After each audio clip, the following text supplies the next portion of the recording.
cannot just now remember when or where I first made the acquaintance of the truly fine fellow, Brevet Brigadier General John A.B.C. Smith. Someone did introduce me to the gentleman, I'm sure, at some public meeting I know very well, held about something of great importance, no doubt at some place or another. I feel convinced, whose name I have unaccountably forgotten. The truth is,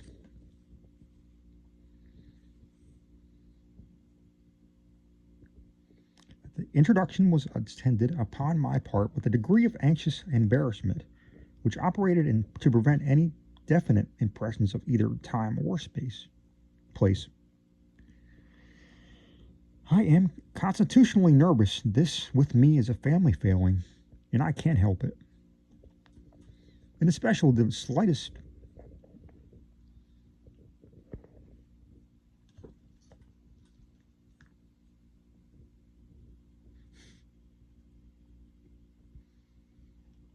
appearance of mystery, of any point I cannot exactly comprehend, puts me at once into a pitiable state of agitation.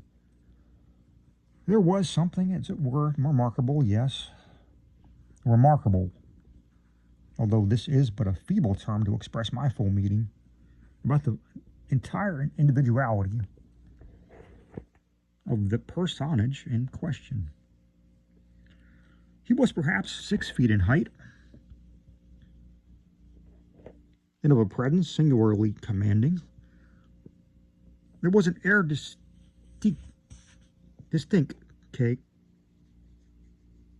way of pervading the whole man, which spoke of high breeding and hinted at high birth.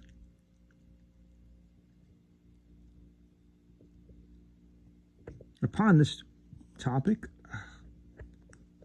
of Smith's personal appearance, I have a kind of melancholy satisfaction in being minute. His head of hair would have done honor to a Brutus. Nothing could be more richly flowing or possess a more brighter gloss. It was of a jetty black,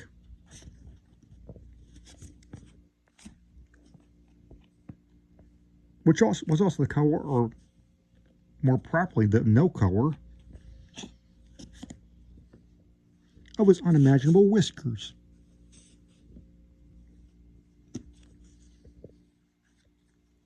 You perceive I cannot speak of these latter without enthusiasm. It is not too much to say that they were the handsomest pair of whiskers under all the sun.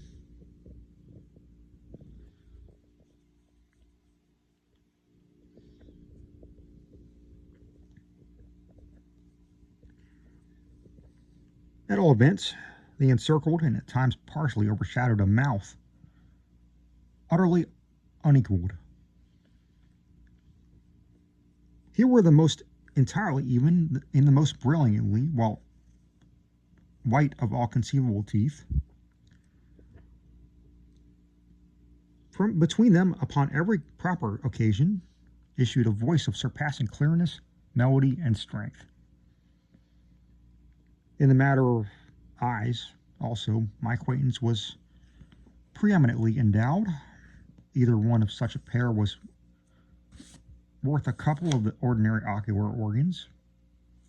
They were of a deep hazel, exceedingly large and lustrous, and they were perceptible about them. Ever and anon, just that amount of interesting obliquity which gives pregnancy to expression.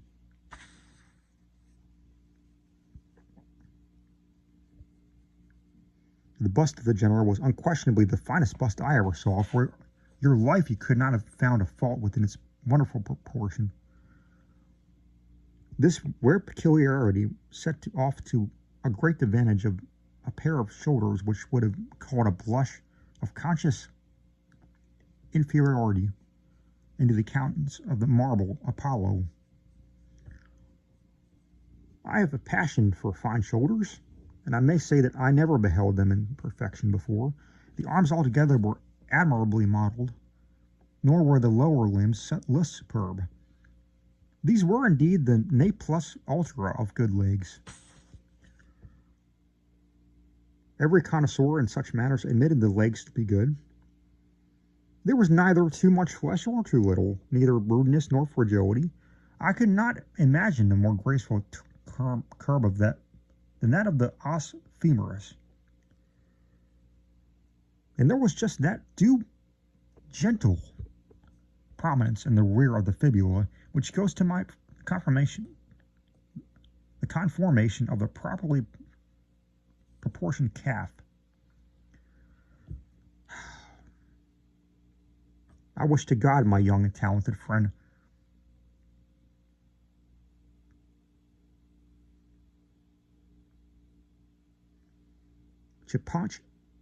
Cipino, the sculptor, had but seen the legs of the Brigadier General John A.B.C. Smith. But although men are so absolutely fine-looking as raisins or blackberries, still I could not bring myself to believe that the remarkable something to which I alluded just now, that the odd pair of the je ne sais quoi, which hung about my new acquaintance, lay altogether, or indeed at all, in the supreme excellence of his bodily endowments. Perhaps it might be traced to the manner, yet here again I cannot pretend to be positive. There was a primness, not to say a stiffness, in his carriage, a degree of measured, and if I may so express it, of rectangular precision attending his every movement, which, observed in a more diminutive figure, which had the least little saviour in the world of affection, pomposity, or constraint, but which, noticed in a gentleman of his undoubted dimensions, was readily placed to the account of reserve, hauteur, of a commendable sense, in short, of what it is due to the dignity of colossal proportion. The kind friend who presented me to General Smith whispered in my ear some word of comment upon the man. He was a remarkable man, a very remarkable man, indeed one of the most remarkable men of this age. He was a special favorite, too, with the ladies, chiefly on account of his high reputation for courage. In that point, he is unrivaled. Indeed, he is a perfect desperado, a downright fire-eater, and make no mistake, said my friend, here dropping his voice excessively low, and thrilling me with the mystery of his tone.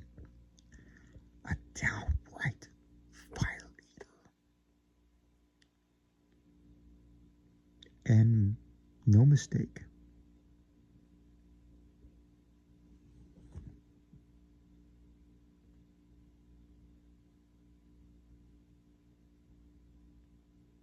Showed that, I should say, to some purpose in the late tremendous swamp light away down south with the Bugaboo and Kickapoo Indians. Here my friend opened his eyes to some extent. Bless my soul! Blood and thunder and all that prodigy of valor. Heard of him, of course? You know he's the man. Man alive, how do you do? Why, how are ye? Very glad to see ye, indeed. Here interrupted the general himself, seizing my companion by the hand as he drew near, and bowing stiffly but profoundly as I was presented. I then thought, and so I think so still, that I never heard a clearer or stronger voice, nor beheld a finer set of teeth. But I must say that I was sorry for the interruption just at that moment, as owing to the whispers and insinuations aforesaid, my interest had been greatly excited in the hero of the Bugaboo and Kickapoo campaign.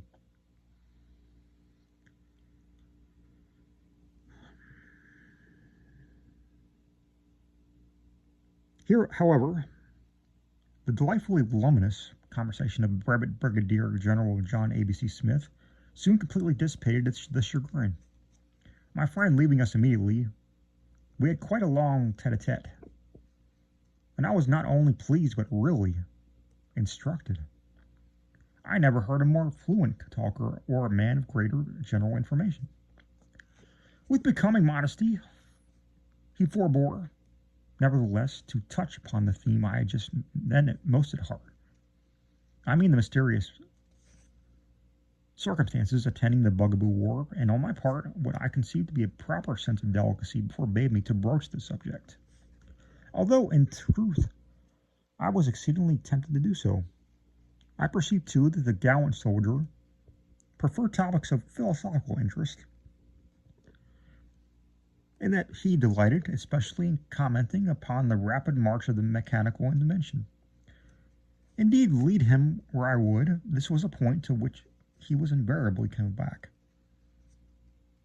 There is nothing at all like it, he would say. We are a wonderful people, and live in a wonderful age. Parachutes and railroads, man-traps and spring guns. Our steamboats are upon every sea, and the Nassau balloon packet is about to run regular trips. Fare either way only £20 sterling, between London and Timbuktu. And who shall calculate the immense influence upon social life, upon arts, upon commerce, upon literature, which will be the immediate result of the great principles of electromagnetics. Nor is this all, let me assure you. There is really no end to this march of invention, the most wonderful, the most ingenious. And let me add, Mr. Thompson, I believe is your name. Let me add, I say the most useful, the truly most useful mechanical contrivances in daily springing up like mushrooms, if I may so express myself, or more figuratively, like grasshoppers. Like grasshoppers, Mr. Thompson, about us, and all around us.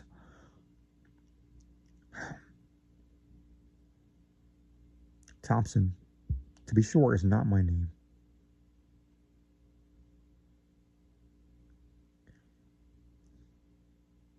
But it is needless to say that I left General Smith with a heightened interest in the man, with an exalted opinion of his conversational powers and a deep sense of the valuable privileges we enjoy living in this age of mechanical invention. My curiosity, however, had not been altogether satisfied, and I resolved to prosecute the immediate inquiry among my acquaintances touching the brevet brigadier general himself, and particularly respecting the tremendous events quorum pars magna fuit, or of which I had a great part, during the Bugaboo and Kickapoo campaign.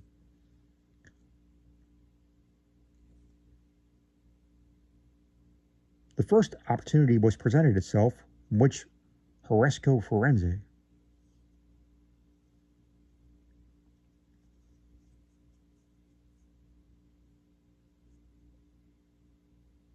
I did not in the least scruple to seize, occurred at the church of the Reverend Dr. Drumup.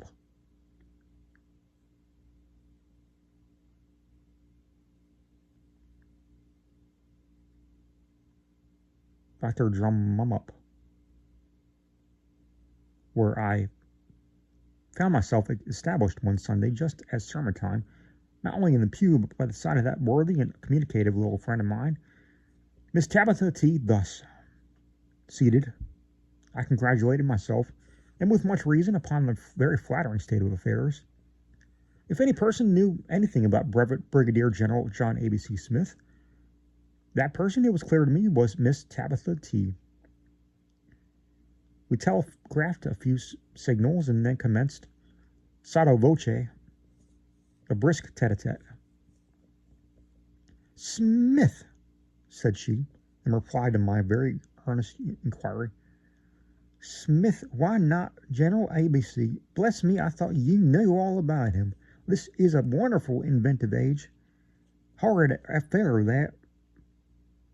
A bloody set of wretches. Those Kickapoos fought like the hero prodigies of valor, immortal renown, Smith, Brevet Brigadier General John A.B.C. Why, you know he's the man. Man. Here broke in Dr. Drumup. At the top of his voice, and with a thump that came near knocking the pulpit about our ears, Man that is born of woman hath but a short time to live. He cometh up and is cut down like a flower. I started to the extremity of the pew, and was perceived by the animated looks of the divine that the wrath which had nearly proven fatal to the pulpit, had been excited by the whispers of the lady and myself. There was no help for it, and so I submitted with a good grace, and listened, in all the martyrdom or dignified silence, to the balance of that very capital discourse.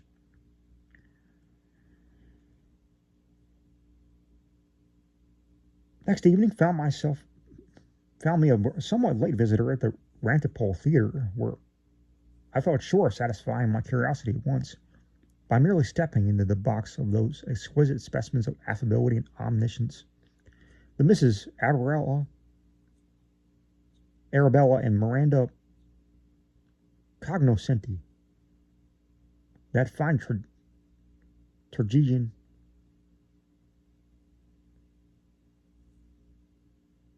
climax was doing Iago to a very crowded house.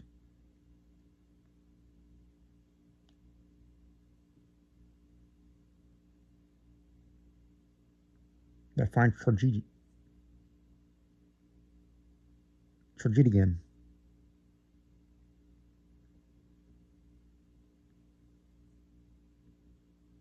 and I experienced some little difficulty in making my wishes understood, especially as our box was next to the slips and completely overlooked the stage.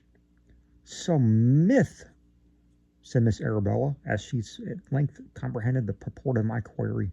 "Some myth. Why not General John ABC?" "Smith," inquired Miranda musingly. "God bless me, did you ever behold a finer figure?" "Never, ma'am, but you tell me, or so inimitable grace. Never, upon my word, but pray inform me, or so just an appreciation of stage effect, madame, or a more delicate sense of the true beauties of Shakespeare. Be so good as to look at that leg. The devil!" And I turned again to her sister. "Smith," said she, "why not General John ABC? Hard affair that, wasn't it? Great wretches, those bugaboos, savage and so on. But we live in a wonderfully inventive age. Smith, oh yes, great man, perfect desperado, immortal renown, prodigies of valor, never heard." This was given in a scream. "Bless my soul, while he's the man, mandragora, nor all the drowsy syrups of the world shall ever medicine thee to that sweet sleep which thou owest yesterday." Here roared out Climax just in my ear, and shaking his fist in my face all the time, in a way that I couldn't stand, and I wouldn't.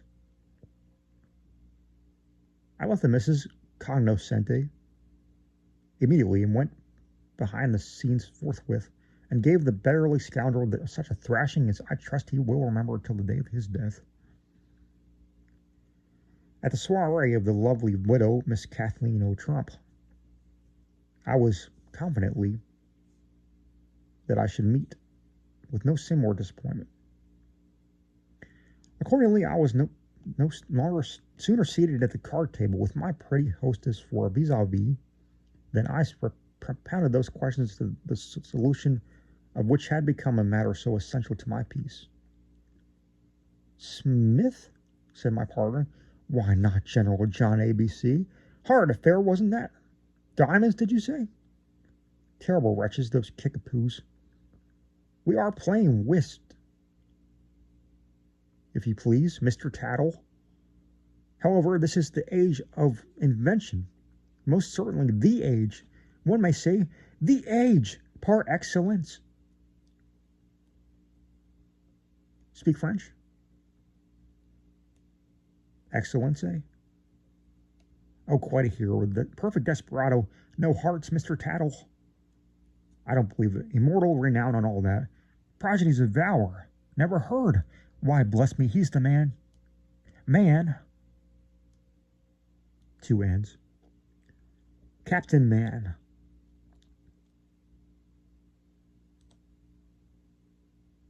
Here screamed some little feminine interloper from the farthest corners of the room.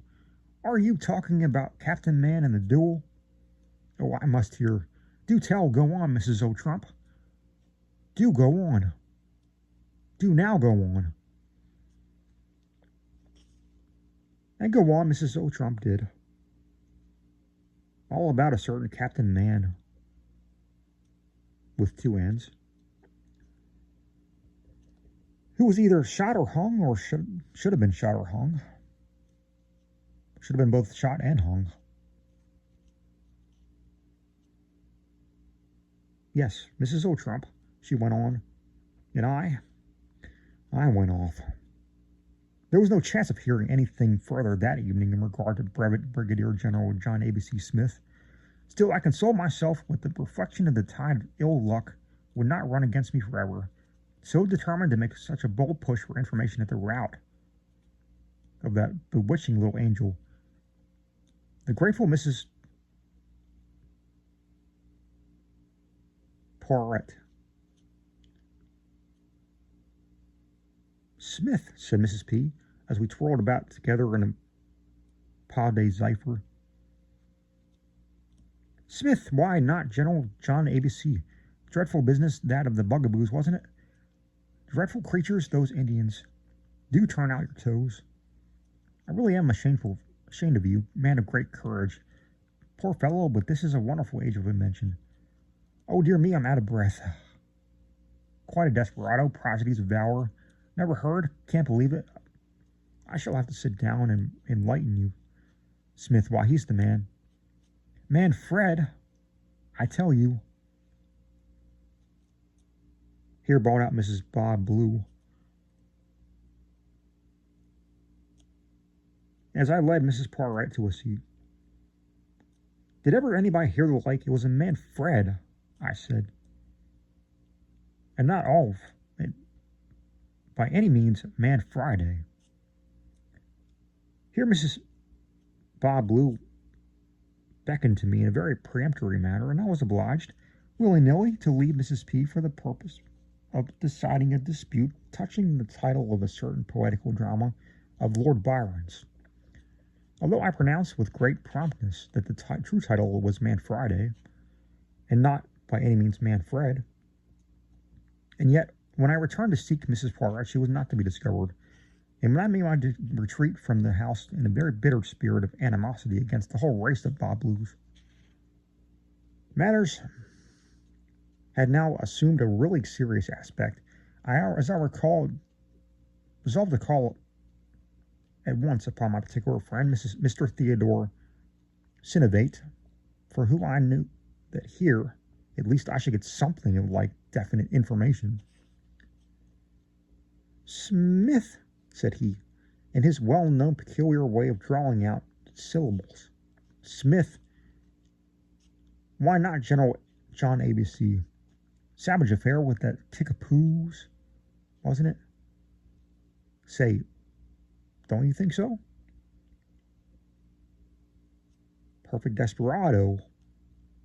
Great pity, upon my honor, wonderfully inventive age, prodigies of valor.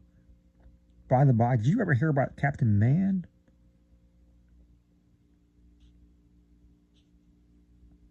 Captain Man be dead, said I. Pleased to go on with your story. Oh well. Quite la même chose, as we say in France. Smith, Brigadier General John A.B.C. I say, here Mr. S. thought proper to put his finger to the side of his nose. I say you don't mean to insinuate now, really and truly and conscientiously, that you don't know all of about that affair of Smith's, as well as I do, eh? Smith? John? A.B.C.? Why, bless me, he's the man. Mr. Sinovate, said I imploringly, is he the man in the mask? No, said he, looking wise, nor the man in the moon. This reply I considered a pointed and positive insult, and so left the house at once in a high dudgeon, with the firm resolve to call my friend Mr. Sinovate to a speedy account for his ungentlemanly conduct of ill breeding. In the meantime, however, I had no notion of being thwarted in touching the information that I desired. There was one resource left me yet. I would go to the fountainhead. I would call forthwith upon the general himself and demand in explicit terms our solution of this abominable piece of mystery. Here, at least, there should be no chance for equivocation.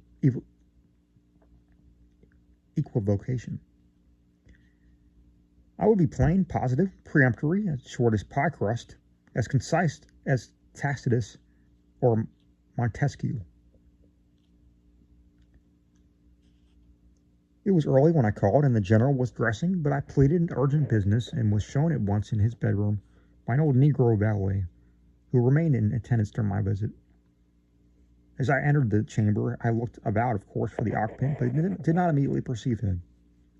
There was a large and exceedingly odd-looking fellow, a bundle of something which lay close about my feet at the door, on the floor. And as I was not in the best humor in the world, I gave it a kick out of the way. Rather civil that, I should say, said the bundle in one of the smallest and altogether the funniest little voices, between a squeak and a whistle ever I heard in all the days of my existence. Ahem, rather civil that, I should observe. I fairly shouted with terror and made off at a tangent into the farthest extremity of the room. God bless me, my dear fellow, here again whistled the bundle. Why, what is the matter? I really believe you don't know me at all. What could I say to all this? What could I staggered into an armchair, and with staring eyes and open mouth, awaited the solution of the wonder. Strange, you shouldn't know me, though, isn't it? Presented, re-squeaking the nondescript, which I now perceived was performing upon the floor some inexplicable evolution, very analogous to the drawing of a stocking. Drawing on of a stocking.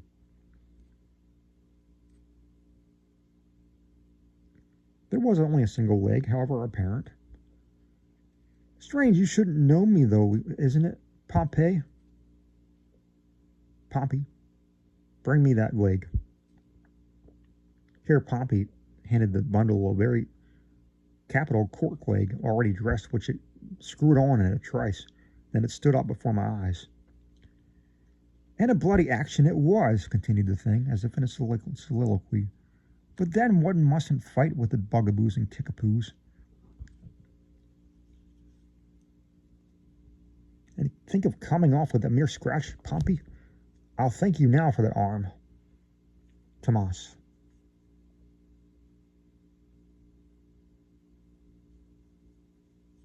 Turning to me,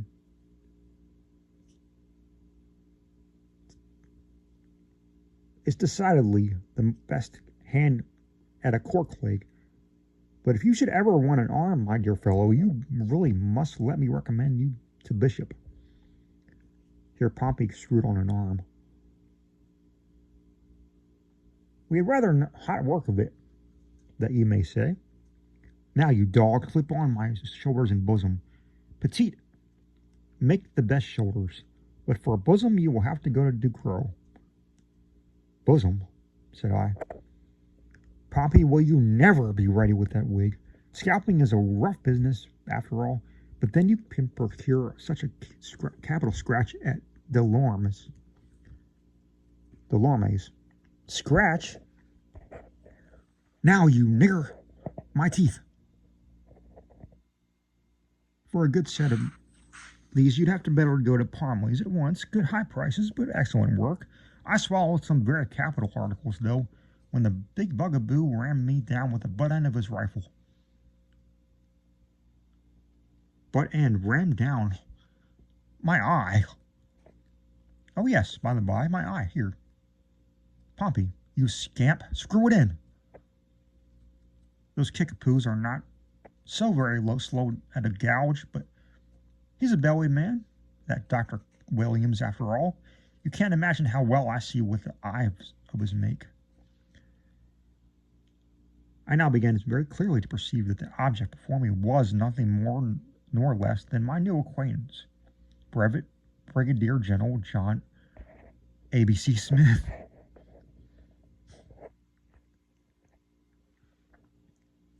The manipulations of Pompey had made, I must confess, a very striking difference in my personal appearance of the man.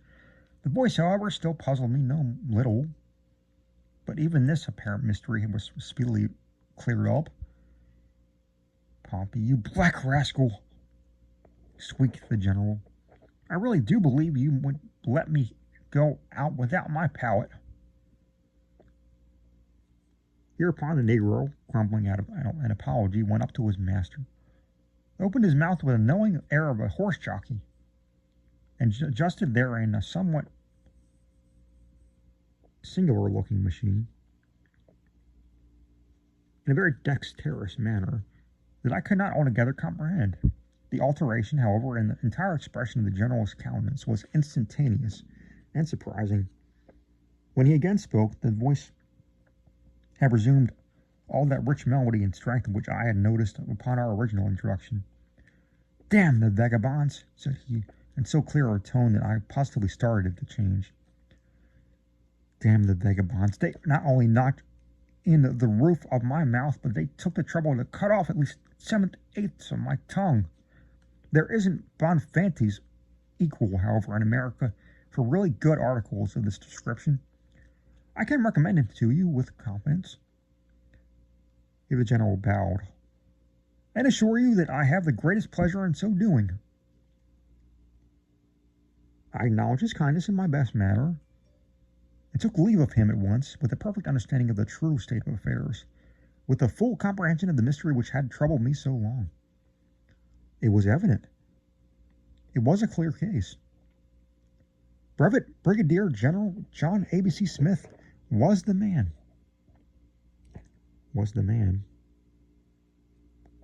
That was used up.